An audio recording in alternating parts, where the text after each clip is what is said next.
101.5 FM, good to have your company here at 101.5 FM, playing all your favourite music and information. And also we have Tracy in the Big D, or Tracy from Tracy in the Big D here. Good morning, how are you?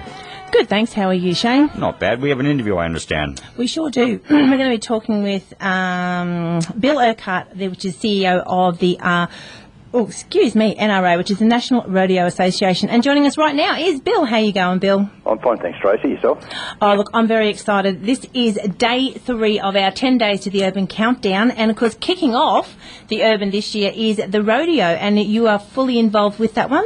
Yeah, most certainly. We've been involved with QSEC now for quite some time, and we ran a rodeo with QSEC last year, which was QSEC's first rodeo, and of course this is a follow-up, but more significant, I suppose, the fact that it kicks off the Urban Country music festival. So all in all, we're looking forward to it. And of course we're going to be combining, because the gates open out there at 4:30. The rodeo kicks off between 6 and 9 p.m. Yep. So we've got 3 hours of non-stop action, which we're going to get a little bit more into detail about that. And then following straight after the rodeo, in the same arena, we have the tribute show, which is between 9 and 11 p.m. And that one's featuring Dave Reynolds and the Rockabilly Show Band, and they're presenting their classic hits from people like Alan Jackson, Dwight Yoakam and Johnny Cash. So the country music and the rodeo have a great blend of music together there. But we need to know a little bit more. It's the Bulls and Bronx Spectacular. 8 seconds of, oh my goodness, are we going to hang on? So for the people out there that have never been to a rodeo or are coming to this one, we understand the setup's a little bit different this year because we have the rodeo, plus there's also a main stage there. So the rooms are a little bit limited, so we miss out on the barrel racing this time. Is that correct? That's correct. Unfortunately, because of the sound stages, and there's a couple of big screen televisions there which will be used on Friday night, and of course for the Country Music Festival, it's limited the area that we can use to construct the arena. So the barrel races unfortunately missed out at a late date. However, we have other rodeos that they'll pick that up on. But yes, we start off with, I'm not quite sure of the program, which way we'll do that. We've got to look at the number of competitors we have, which will be significant in the way the program is constructed. But we do have a number of events. We have potty riding for the little 12 and unders. We go from that to the junior bull ride, which is stage 3 in their reign up the ladder to become an open bull riding competitor. We have bareback bronc riding, we have saddle bronc riding, and of course the feature event, the open bull ride. So there's quite a lot of different events, but it's all rough stock at this particular venue. So for the listeners at home and the ones that haven't been to a rodeo, when you say potty ride, what does that actually mean? Well, a potty ride, they're riding potty calves, in other words. The age limit is 12 years of age. This is the start-off point for young competitors in the sport of rodeo, particularly for rough stock competitors. Many of these guys in the past that have won potty riding title have gone on to become champions in bull riding at a later stage in their career. So it's 12 years of age and under. Certain specifications as far as safety is concerned. They must wear helmets, safety vests and so on.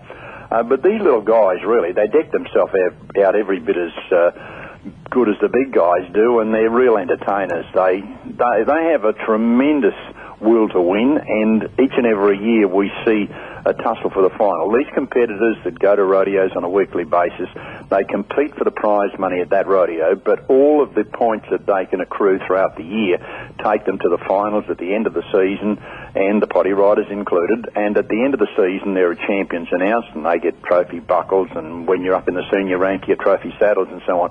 So it's the prestige as well as the prize money they pick up at QSEC that they're riding for, and those precious points that hopefully take them a little further up the ladder. Now, I've seen that's probably one of my favourite ones, the potty ride, because like actually going to a soccer game and you've got the little 4 and 5 year olds and they all just run around in a big group. What would be the youngest potty rider you've actually come across in your career? Oh, look, they put them on as young as 4 and so on, but so they are held by their parents. We don't let them go on their own. But the basis of it is that they really probably from about 10 years up to the 12, there's a couple of years where they're strong enough and good enough, and some of them start just a little under that. But usually around about 10, they get their strength there. So they got 10, 11, 12, those couple 3 years basically through to compete and run for the title. And then, of course, we have the saddle ride and the bareback ride. So we're assuming that's on the horses, on the broncs? Yeah, they're on horses. Saddle bronc riding is with a saddle, and it's an American design saddle which was incorporated in this country a number of years ago for a very good reason, so that the competitors who compete here can compete on the rodeo world market, which is the two big scenes are obviously America and Canada, and we have a lot of our competitors go to America nowadays and compete more than favourably, make the big finals over in the States and in Canada, ride at the famous Calgary Stampede and so on. So it's a saddle bronc ride. All of the rodeo events for the rough stock or the riding competitors have an 8-second time limit. With the exception of the potty ride, that's 6 seconds for those little tiny guys. The rest of them are 8 seconds. So there's a number of rules that they must abide by, and bronc riding, as we just said, is a saddle riding event. And, you know, we've got some of the champs of the last 3 or 4 years competing on Friday night, which I think is fairly significant that they're jumped on board to be at QSEC for the start of the Urban Festival. And of course it's a big one too. It's the 10th Urban Country Music Festival, so it's a big milestone, so it's a great one to be at. Definitely. And now we are talking to Bill Urquhart, which is the CEO of the National Rodeo Association. And closing off the night there, down there at the rodeo, we have we do have the junior bull ride earlier, but then we have the open bull ride. My goodness, some of the size of those bulls, I don't know what makes these men hop on the back of these bulls and ride them around. Yeah, well, I suppose everybody thinks the same thing, even myself, because the stock is getting better year in, year out, and the competitors most certainly have got to step up to the plate. This year, we've had a few little problems along the way because of weather. A lot of our events have been washed out and so on. But the guys are just, we have 3 rodeos at the weekend, and some of these competitors are doing 3. They'll do Friday night, they'll go to Gundy Saturday and back to Debra on Sunday. So, you know, that's how competitive the sport is. And a couple of these guys that are competing there, Jeff Moretto. Jeff is a young man out of Nanango. He, as a junior competitor, won the junior bull riding title. He then in that year won himself a trip to the USA to compete in the American high school finals, and that's back in 2010. And this year, Jeffrey is leading the race for the title, and he is in really, really good form, and he's a tremendous young man.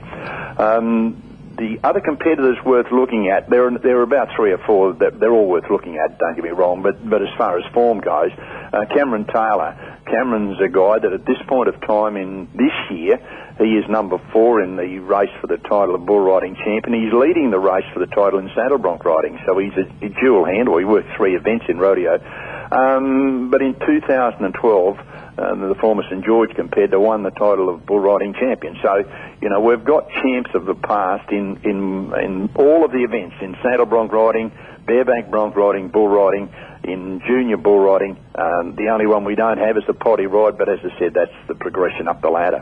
That's right. Well, we do wish all the competitors, Jeff, Cameron, and everybody else there, lots of luck, especially with, you know, because they're not just riding as to entertain the crowd and that, but they're actually gaining their points. So we wish all the riders and everyone out there this weekend all the best of luck. Bill Urquhart, CEO of the National Rodeo Association, thank you very much for your time today. And if people want tickets to the rodeo and the tribute show, you can still get them at the gate, or you can hop onto the Urban Country Music Festival and get them then. Thanks very much for your time today, Bill, and we'll see you this Friday night. Yeah, thanks, Tracy.